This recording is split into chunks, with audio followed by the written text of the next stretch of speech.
It's day 21 of Bourbisane's Blind Whiskey Advent Calendar. That means we are officially old enough to drink in this blind Advent Calendar. Those of you that haven't been here yet, we're trying a blind sample every single day leading up to Christmas, and maybe even on Christmas, honestly. And at the end of all this, you're going to have a chance to win a bottle from my bar. All you got to do, like this video, make sure you subscribe to the channel, and leave me a comment down in the bottom of this video that answers the question of the day, which is going to be revealed at the end of this video. So, this has been such a fun series for me, guys. I am loving doing this. Immense palate strain. I mean, just tough on my palate, tough on my nose. Not as far as drinking, just, I mean, the difficulty of what I have to try to figure out. I love doing this, though. Can be anything in the bar. You know, we've got up to like 200 bourbons, whiskeys, ryes at this point, so it's an honest crapshoot, but I'm loving it. And I just want to say thank you guys so much for all the support during this series. You guys have been amazing. All the new subs, all the amazing likes, comments, you guys have just been incredible. So thank you so much. I really appreciate it. We've got day 21. I can't even believe it. Like, look how empty these samples are. It hurts me to see. This is a very full sample. I am not going to be pouring all of that. Let's just do about half. Give ourselves something for later if we want, depending on what this is.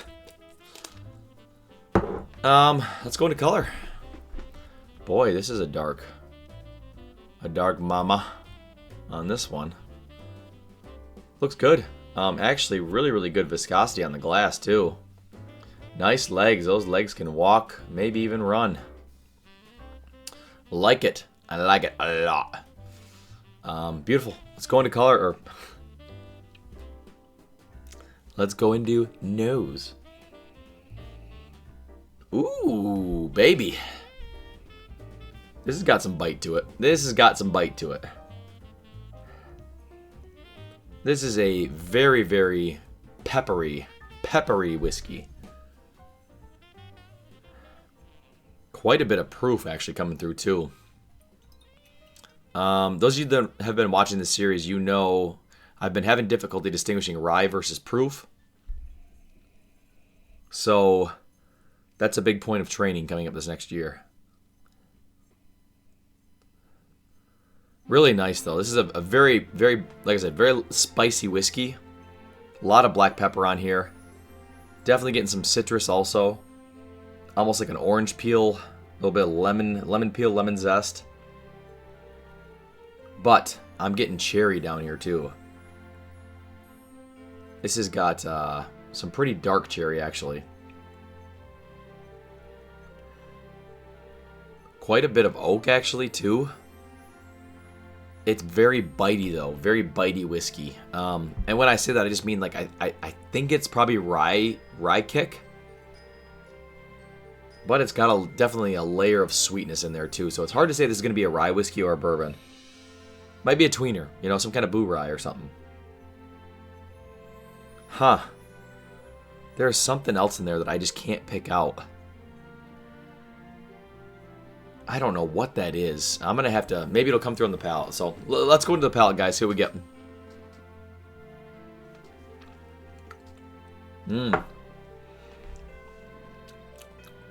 Woo. Yeah. Woo. Okay, so I got that burn up into the nostrils right there. So that tells me that's typically when I get that's rye. Rye whiskeys, typically, especially high proof rye whiskeys, they'll give me that kind of on the palate right up into the nose. That pepperiness is into the nose. This is very sweet though. I mean, there's a layer of sweetness in this though that's really taking me for a ride. This is lovely, though. This has got a lovely nose. And that first sip was great, too. So, let's go into sip 2.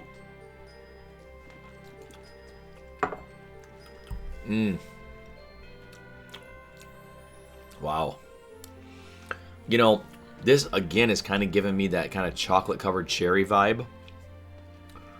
But it's got another layer of spice, for sure.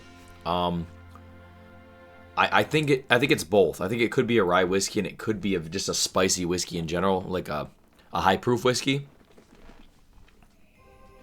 My voice is still not fixed. What is going on? I'm trying to rest. I'm only talking for 10 to 20 minutes a day on here. This is wonderful. This is a really good whiskey, whatever this is. If this is a rye, I think this has some age on it for sure. Well, let's go another sip. It's really hard for me to say this is a rye or a bourbon. Like, really, really hard. I just got kind of on the back of the palate there, I just got a wave of, like, leather-bound books. Like Anchorman, you know, Ron Burgundy says. Rich mahogany. Leather-bound books. It did, though. It hit. Like, it hit the back of the palate, and it was a little bit of leatheriness. I don't typically get that on rye, unless it's hyper aged rye. My last step. Last step. This is good. There is really not much astringency on here for the proof and probably age. I mean, I don't know if this is a rye whiskey or not. I really don't. This is going to be a very tough day for me, guys, on our guesses. It's got a very familiar flavor profile. It's hard for me to say, though. All right, let's go into age. Age. I'm going to...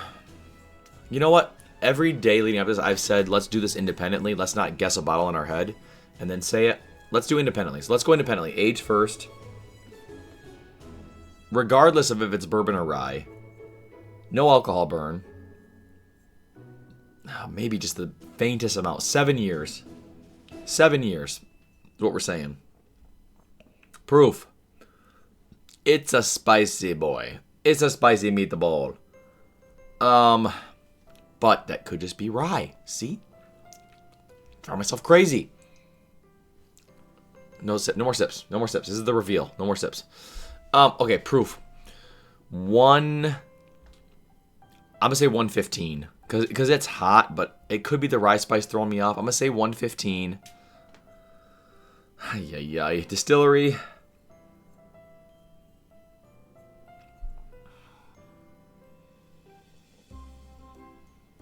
I don't know. I'm going to say High West. Just because it could be I think it's a boo rye. Some kind of boo rye.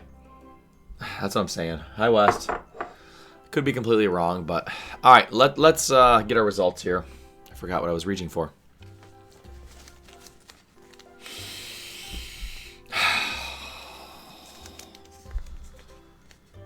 Oh! I have never actually had this whiskey before. Sagamore High Rye Bourbon. Alright, I can't grab this bottle because I've never had it. So, first of all, this was a sample sent to me by a... I guess, fan, if you want to call it that. But Harry, I don't know if you want me to say your last name, but Harry, thank you so much. I really appreciate this. I didn't know that this was going to come up during the series. I told my wife she could include him if she wanted to. So it's kind of a crapshoot, but I just got yours the other day. So, awesome. Awesome. So incredibly happy I got to try this bourbon. This is one I was supposed to have shipped to me here at the house. From Sagamore, actually. So it was going to be a free bottle. But, unfortunately, like, I've had multiple issues now with UPS. And it just didn't show up. I had multiple packages lost. Pissed because this is delicious. Like, this is some really good stuff. Thank you for sending it to me, Harry. I don't know the specs in this bottle. Let me let me do some quick research to find out. Okay, upon further review, we've got some specs on this bottle. So this is 118 proof. I said 115. I damn near nailed that on the head. This is a bourbon, though. This is not a rye. So it's a high rye bourbon. From looking, it's 60% corn. I think I said 25% rye. I'll put it all on the screen for you guys, but... So I was getting way more rye than that. I mean, Sagamore, of course, is a rye whiskey company. They typically specialize in their rye. So maybe that's part of it, you know, their flavor profile. And I did describe those chocolatey notes, which I often get in those Maryland ryes. So that makes sense. And then age. Age on the website says 6 years. So I said 7. That's pretty close. And I kind of hedged my bets on it, though, because that could have been like a 12-year rye just because of the flavors I was getting. But it also could have been a 7-year bourbon, you know. So it's hard to say, but it was a bourbon after all. But let me tell you, this is a good whiskey. Sagamore might be the best craft distillery on the market. I don't know if there's a better one, honestly. I haven't had an expression from them I don't like. Their 7-year cask strength was really good. Last year's 9-year was delicious, and then now their 10-year this year was amazing. Probably going to be my top rye of the year from what I've had. Spoiler alert. But I love that stuff. Really, really good. So if they haven't arrived as one of the top 10 distilleries of now, modern era, they are like on the brink, on the cusp. And the beauty of it is, too, is they source a lot of whiskey. Meaning, they source to others. So they give people a lot. They sell people, craft distilleries, smaller companies, some of their barrels, which is nice, because I love their flavor profile. It's wonderful. Can't go wrong with any of it. All right, well, let's go into the question of the day today. And of course, because we had a Sagamore come up, we got to ask, have any of you had Sagamore before? What's your favorite expression? They have so many expressions. I mean, double oaked, a bunch of different wine finishes. They have, of course, the age things I just talked about, the cask strength. For me, it's probably just as a general rule of thumb, it's going to be their cask strength releases. Every year they've been getting a little bit older, and this 7-year this year was really good. Classic Maryland rye just amplified to a whole new level. Love that stuff. But a little bit lower proof, but also wonderful. That 10-year, I'm telling you, if you can find that bottle, it's worth the pickup. I appreciate you guys watching today. Thank you so much for joining. Again, Harry, thank you so much for the sample. It means the world to me. Next year, I would love to crowdsource this blind advent calendar. So if I could get people to send samples, or if anyone is interested in that, feel free to email me, bourbinsane@gmail.com. But I would love to just collect samples for next year. Do it completely blind so you guys truly know this is blind. I mean, it is, but so you guys truly know, then it comes from someone else, that'd be amazing. So thank you so much. Appreciate each and every one of you. You guys stay insane. See you tomorrow. Day 22. Yes, sir.